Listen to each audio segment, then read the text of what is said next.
నమస్తే, welcome to legend TV. ప్రస్తుతం మనతో పాటు రామగుండం ఎమ్మెల్యే రాజ్ ఠాకూర్ గారు. సార్, లోపల ఎటువంటి అంశాలు చర్చలోకి వచ్చాయి? అసలు సీఎం మీటింగ్ లో ఏమేమి అంశాలు మాట్లాడుకున్నారు? ఏం లేదు భాయ్ సాబ్, జనరల్ రెగ్యులర్ మీటింగ్ ఇది. గత ఎలక్షన్ల గురించి కష్టపడ్డ కార్యకర్తలకు ఒక ధన్యవాదాలు చెప్పారు.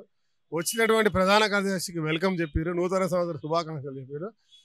జరిగినటువంటి ప్రజల్లో ఏం జరుగుతుందనే ఒక సమాచారం 30 రోజుల్లో 2 గ్యారంటీలు ఇచ్చినాం. తర్వాత ప్రజాపాలన ప్రజల దగ్గర పోయింది. దాని పట్ల ఏ రకంగా ప్రజలు వస్తారు, ఇంకా ఏం కావాలని అడిగారు. మీ నియోజకవర్గంలో ఎటువంటి రెస్పాన్స్ వస్తుంది ప్రజాపాలన పైన? బ్రహ్మాండంగా ప్రతి ఒక్కరు లైన్లో నిలబడి వందలాది మంది అలా ఫామ్స్ నింపిస్తూ ఉన్నారు. నమ్మకం ఉంది, కాంగ్రెస్ పార్టీ మంచి చేస్తుందని నమ్మకం ఉంది. కాళేశ్వరంపై కాంగ్రెస్ బీఆర్ఎస్ ఒకటే అని చెప్పేసి బీజేపీ అంటుంది, నిజమే అంటారా? బీజేపీ మాట్లాడడానికి ఇంకా అర్థం ఉంటుందా?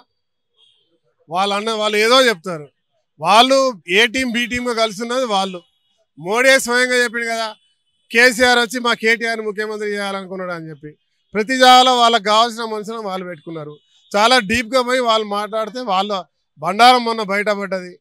ఎక్కడైతే మా వాళ్ళు వీక్ ఉన్నారో వాళ్ళు పూర్తిగా ఎక్కడ గట్టిగా ఉన్నారో ఆ ప్రాంతాల్లో వాళ్ళు ఏదో ఒక 4 గెలిచినట్టు మాత్రాన ఇవాళ ఏదో రుద్దుతా పోతూ ఉంటే ఎట్లా.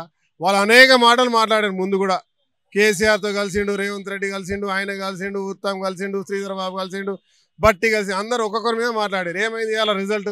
ప్రజలు ఇస్తే తీర్పుకి ఇవ్వాలా, అధికారంలో మేము ఉన్నాం. అది చూసి ఓరవలేక కళ్ళు మండి ఏదో మాట్లాడుతూ ఉంటారు. దాని గురించి మాట్లాడతాం. ఎలక్షన్లకు ఎట్లా వచ్చింది సార్? ఫలితం ఎట్లా వచ్చింది మీకు? చూసారు కదా, బ్రహ్మాండంగా వచ్చింది. టీబీజీ కేసు అనేది 0 డిపాజిట్లు రాలేదు. లోక్సభ ఎన్నికలకు ఏ రకంగా సిద్ధంగా ఉన్నారు?